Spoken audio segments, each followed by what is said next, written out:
I actually went through Win Magazine's rankings, compared them to my own, and decided who are the highly overrated and underrated college wrestling teams. I had a few disagreements with Win Magazine. I did. I had a few disagreements also with Intermat's rankings.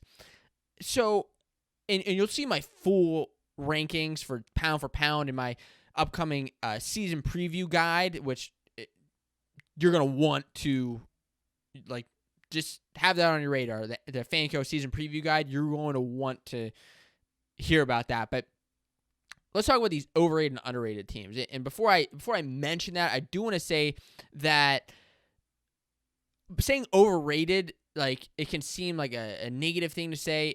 By that, all I mean is, like, another ranking source has them higher than I have them ranked. So nothing against the team as far as, like, personally. So the first team, Cornell, overrated or underrated? To be honest with you, I think Cornell is underrated. I think that there's a lot of hype behind them, so maybe they're right where the fans think they should be. But Win Magazine has them ranked at number 14. I have them ranked at number 6 right now. That's a huge difference. Huge difference. So, yeah, I do think that they are, in fact, underrated. They lost Max Dean. Okay, I get it. But they still have Yanni and Vito, and Yanni is driving a lot of that excitement forward. They're serious point scorers. And I think it's potential that they get a couple guys into the finals, as well as All-Americans, but I do think that they're a bit underrated.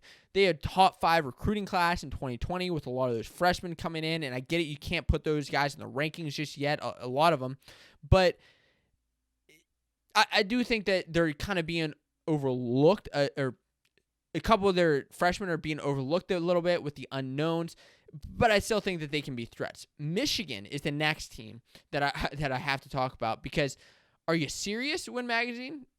This isn't a slight to Win Magazine either, by the way. I love Win Magazine. I'm subscribed to them, to their service. I just like kind of arguing about rankings a bit. Michigan, they had ranked at number 10. I had ranked at number 4. Underrated is Michigan. Number 10? Really? This is one of the toughest lineups, not only in the Big Ten, but one of the toughest lineups in the entire country. It really is. Yeah, they're losing Massa, and that was kind of a newer development that we've seen, is that Massa will not be returning this year. Just had a kid, I don't blame him. But they're still stacked from top to bottom, even without him. They have All-American threats, title threats. I mean, All-American threats with Mason Paris, with Pat Bruckey, with the Amines, with Micic coming back. That's an incredible lineup. Number 10, not quite. They're a threat. They're a serious threat. The next team, Minnesota. Overrated or underrated? And I do want to hear, like, if you think a team is overrated or underrated. I'm interested in hearing what you have to say. Minnesota.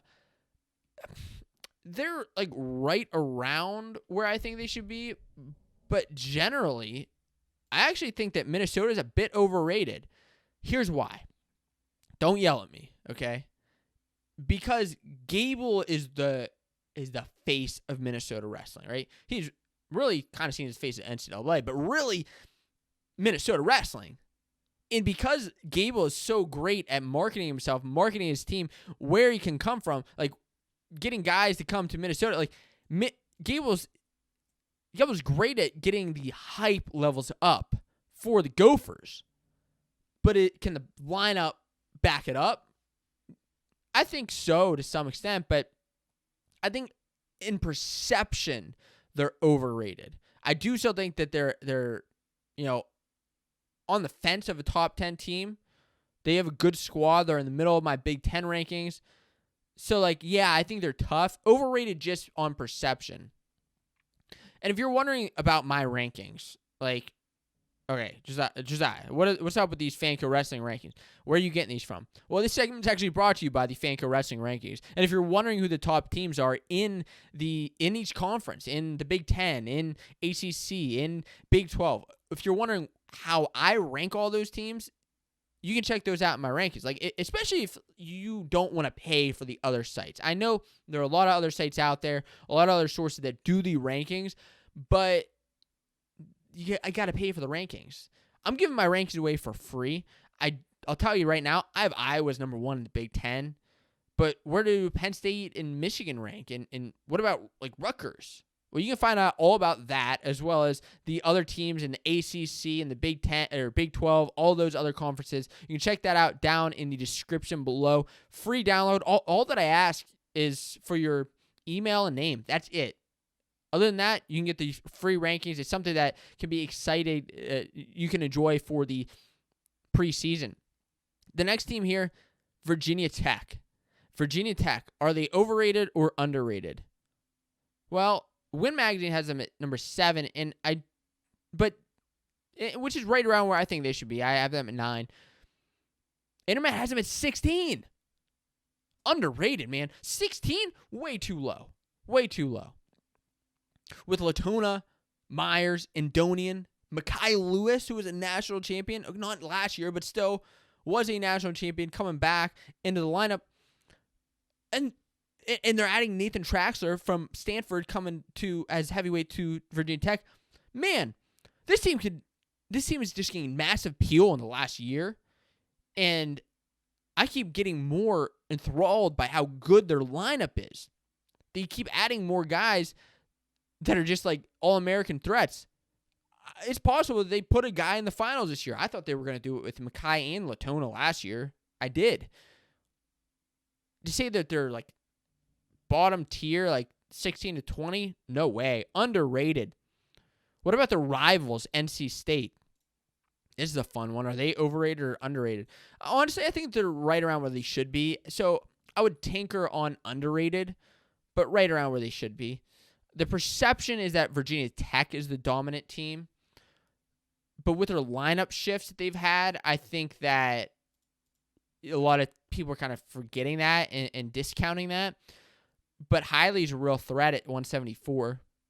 And with him and his brother back-to-back at 74 and 84 training in the room now together, I think that that's something that is overlooked, as well as Tariq, who's moving up. He's back. He's on fire. He's better than ever. Jacob Camacho, I thought, was a dark horse last year, and is still a top pick of mine again to become an All-American.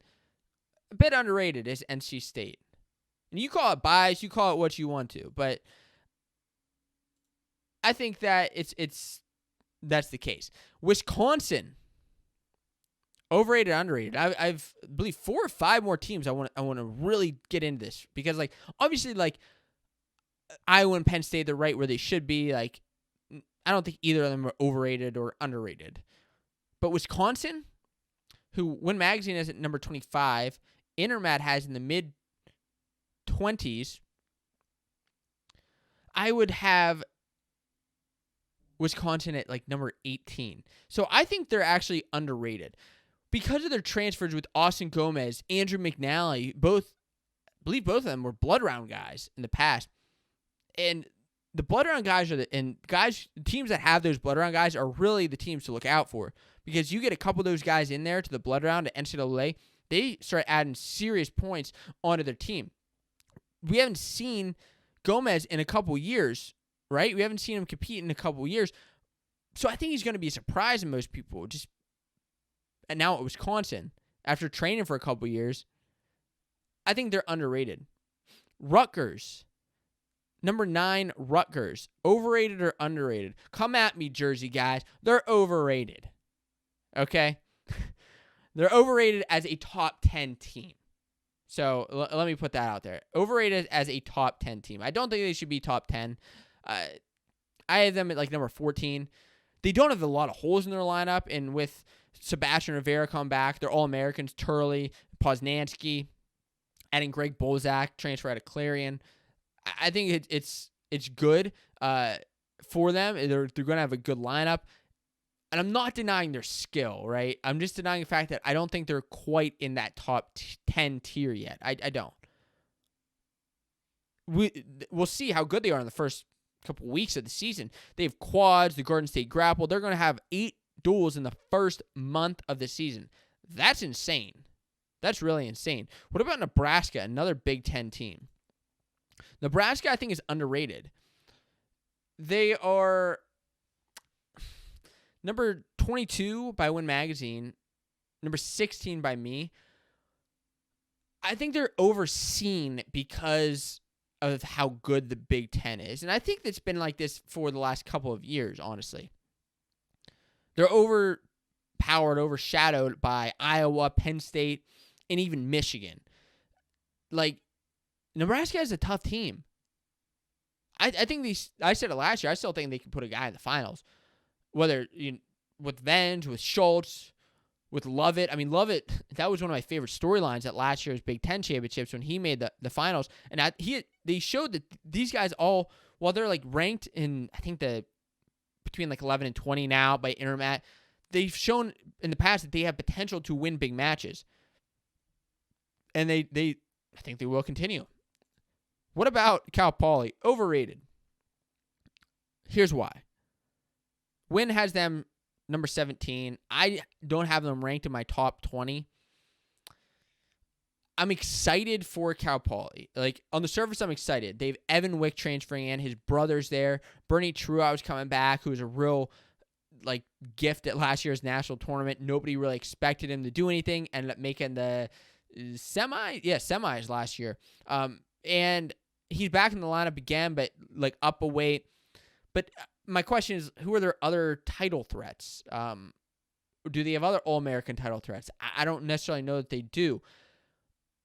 I'm not even sure how they'll do in the Pac-12, let alone the NCAA championships against these other teams, whether in duels or the actual NCAA championships. Maybe that's a bit harsh, but I just think they're a bit overrated. I think that prove me wrong. Like, with all these teams, prove me wrong if you think I'm crazy.